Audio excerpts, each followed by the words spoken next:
Mafat X. Bonjour tout le monde. Je vous présente aujourd'hui la Hoka Mafat X. Chaussure très attendue, parce que Mafat, c'est, je crois que c'était la première chaussure de trail chez Hoka. Elle a évolué, il y a eu la Mafat, il y a eu la Mafat Evo, il y a eu la Mafat Speed. Aujourd'hui, il y a la Mafat X. La Mafat Speed 4 est en train de se terminer sa vie, là, tranquillement. Ça va faire 3 ans, je crois, qu'elle est sortie. Il y a une Mafat 5, donc le Speed est tombé. Il y a une Mafat 5 qui arrive. Et il y a cette Mafat X qui est sortie. Ça bouge pas mal chez Hoka. Et surtout plein de questionnements, parce que, on rentre directement dans le vif du sujet, Mafat X, qui dit X dit plaque carbone chez Hoka. Qui dit plaque carbone, a priori, dit perf. Et ici, on a une chaussure qui fait 338 grammes. Je les ai pesées sur la balance. Elle est là. 338 grammes, c'est beaucoup trop. C'est beaucoup trop, surtout que y a une sorte de dissonance cognitive. Quand on entend Mafat X, on se dit c'est Jim qui va courir avec, qui court avec, ou bien quelques autres très forts coureurs, les élites qui courent avec du X. Mais avec 336 grammes, les mecs qui disent non, elle est trop lourde. Et elle est vraiment lourde, elle est rigide. On va dire, elle est rigide, il suffit de jouer un peu avec, c'est du costaud. Et on peut se dire, qu'est-ce qu'on va faire avec ça, quoi. J'ai beaucoup de questionnements sur cette chaussure, je vais la tester sur le terrain. Alors en fait, j'ai déjà couru avec, donc peut-être que là, ce que je dis est déjà un petit peu ambiancé, on va dire. Mais beaucoup de surprises, beaucoup d'attentes. 50 mm de stack au moins, c'est monstrueux, là, c'est vraiment énorme. Si vous courez avec ça sur un marathon, vous n'allez pas le faire, parce que c'est une chaussure de trail, mais vous avez pas le droit, vous êtes disqualifié. Il y a trop d'épaisseur. On n'a pas de matrix sur la tige. Pourtant, la chaussure pèse 225 €, c'est beaucoup. 225 €, ok, soit il y a une plaque carbone, ok, soit il y a 2 couches, on a du Peba ici en jaune, qui se prolonge sur l'intérieur pour vraiment du confort, quand les choses sont... C'est vraiment impressionnant le confort que donne cette chaussure. Dessous, on a quelque chose de plus classique, c'est le VA, mais je crois que c'est aussi le VA. C'est aussi le VA infusé, c'est aussi du supercritique, mais en EVA, pas en PEBA. Donc, quelque chose de plus classique et dont le rôle est d'apporter un peu de structure. Dessous, je fais vraiment le produit, dessous on a du Vibram, comme d'habitude. Il faut retrouver aussi caractéristique de chez Hoka, où la gomme, elle est pas disposée sur l'ensemble de la semelle, le blanc c'est la mousse, c'est le VA. Donc le risque en général de ce genre de structure, c'est que ça se décolle sur les terrains les plus abrasibles, les plus durs, parce qu'il y a trop de stress sur le Vibram et ça tendance à se décoller. L'avantage, c'est que, comme c'est creusé ici, on a aussi une chaussure qui est très efficace dans la boue. Parce que ces tiges de Vibram, elles s'enfoncent dans la boue. Et comme on n'a pas non plus des crampons très très marqués, ça colle assez bien sur la pierre. C'est assez plat et ça colle assez bien sur la pierre. Pour moi, en tout cas, c'était aussi le cas sur la Mafat Speed. Si vous n'avez pas peur d'abîmer les chaussures, c'est la meilleure semelle aujourd'hui en trail. Alors, il y a un petit truc rigolo, je l'ai déjà dit dans la présentation de l'Ultimatos. Faut pas talonner. Vous voyez, c'est marqué. Vous voyez les petits smileys sur le talon? Ils font la gueule. Faut pas talonner. À l'inverse, sur l'avant du pied, c'est des petits smileys qui sourient. Vous voyez, sur les côtés. Il y a des petites paires de fromage aussi. Alors, je vais sortir ma blague de l'Acumatos, c'est une petite référence comme ça aux hallucinations qu'on a en ultra. Moi, je vois des smileys sur des visages, des smileys sur les cailloux. J'ai un pote, Apos, si tu regardes cette vidéo, vous connaissez peut-être Apostolos, les vieux. Lui, il voit dans les smileys, il voit les visages du clown méchant là, avec les dents en pointe dans ça. On a tout à fait la même perception de l'ultra trail tous les deux. Je pars en dérive en vrille comme d'habitude. Revenons-en à nos moutons. La Hoka Mafat X. Donc, qu'est-ce que je peux dire d'autre? J'ai noté les caractéristiques. 225 €, 336 grammes, c'est beaucoup, c'est cher. Ok, on a les meilleurs technos, mais bon, on va pas non plus faire... pas dépolluer le maximum de techno pour justifier le prix, juste pour le plaisir. Il y a une plaque carbone. Alors moi, je pense, et je suis pas le seul à penser, que les plaques carbone, pour l'utilité des plaques carbone telles qu'elles sont pensées sur les chaussures de route, c'est-à-dire apporter de la rigidité dans l'axe de la chaussure et globalement sur l'ensemble de la chaussure au-dessus d'une mousse P-Bas qui est très molle. Ça apporte des qualités dynamiques qui sont notables au-dessus de 14-15 km/h. En trail, on ne va jamais à ces vitesses-là. Et aussi, en fait, la rigidité, vu l'épaisseur de la chaussure, on l'a déjà. C'est pas la peine de rajouter de la rigidité dans le produit en ajoutant une plaque carbone. Pour moi, c'est du marketing, ça sert à rien du tout. N'achetez pas ces chaussures parce que c'est marqué X ou parce que c'est carbone. Ça ne sert à rien et peut-être d'ailleurs même qu'il n'y en a pas parce qu'on ne la voit pas. Je ne vais pas découper la chaussure, je fais confiance au chef de produit. Il y a une plaque carbone, mais à mon avis, elle ne sert pas à grand chose. Donc voilà, je vais les mettre, je vais les chausser, puis je vais aller tester ça sur le terrain. Allez, c'est parti. Okama Fat X. Semelle languette assez fine, la taille de la chaussure. Ah, le lassage descend assez bas sur l'avant. C'est intéressant, ça peut toujours de souquer un peu plus, d'ajuster sur l'avant du pied.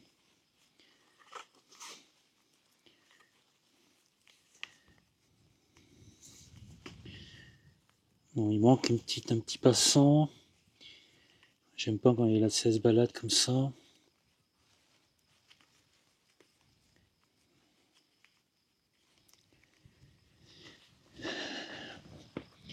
Sa taille normale. Oh là là, il y a quand même une sacrée épaisseur là. J'ai mesuré tout à l'heure vite fait avec mes doigts, je pense qu'il y a au moins 5 cm. Alors on voit ce que ça donne niveau stabilité.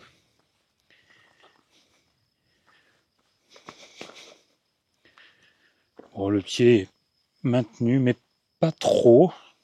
Bon équilibre. Hein.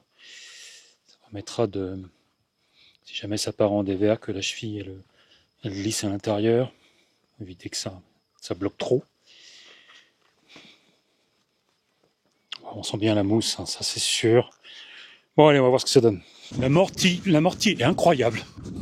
Je crois que c'est la chaussure qui a le meilleur amorti depuis fort longtemps, de celle que j'ai testée récemment.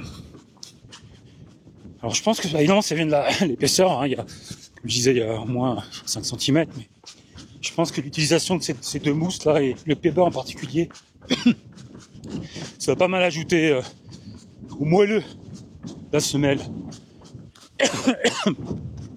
Vous savez, hein, problématique c'est d'avoir une chaussure moelleuse, très amortie, qui se déforme. C'est top, hein, ce qu'il y a de mieux pour l'amorti. Mais à l'inverse, c'est pas les chaussures qui ont la meilleure stabilité. Parce que la semelle, elle est molle, donc elle bouge.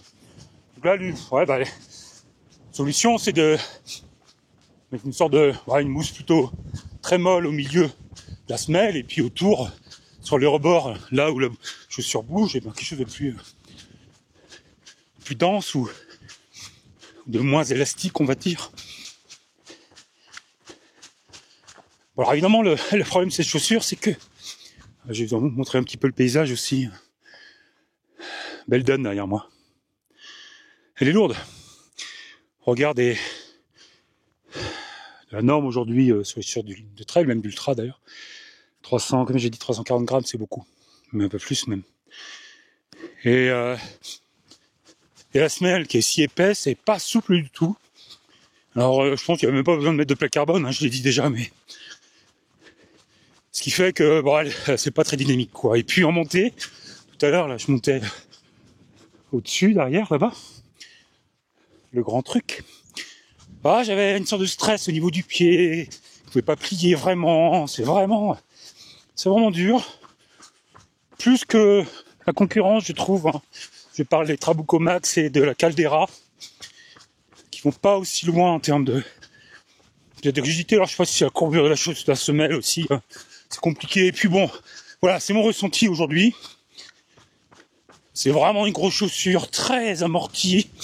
L'accroche est excellente, je l'ai pas dit, hein, mais vous avez vu la structure des crampons, ça accroche, ça grippe dans le gras comme sur les terrains secs, parce que les crampons sont assez fins, mais comme ils sont très espacés avec un ajourement dans la semelle, on va dire, sur les côtés, enfin, bah ça colle dans la boue. Hein. C'est vraiment top. C'est une des meilleures semelles, je trouve, sur le marché. Alors pas forcément très durable, hein, parce que qui dit petite zone de contact de la gomme dit pas mal de stress en friction. Donc vous l'avez sûrement déjà dit plusieurs fois, mais c'est un peu de problème sur les terrains très abrasifs ou très rocailleux comme à La Réunion par exemple, enfin dans le terrain volcanique ou du vent là.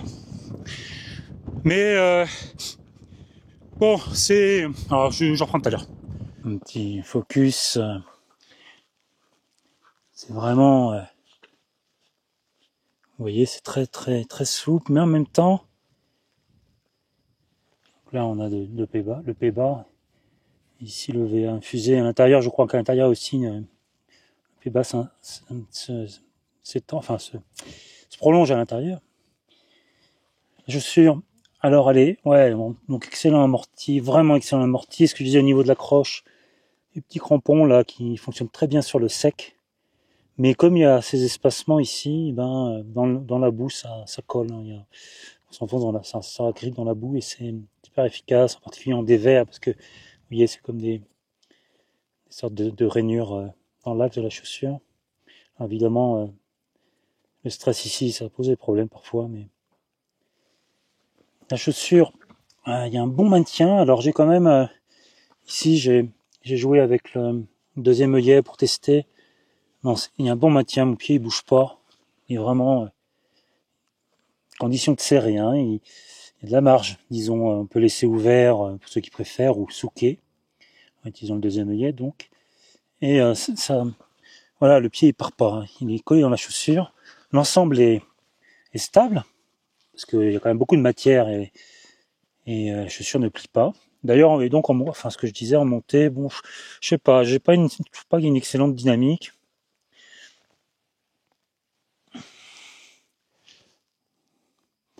Et l'utilisation de la plaque carbone, en tout cas dans la nomenclature du produit, hein, Mafat X.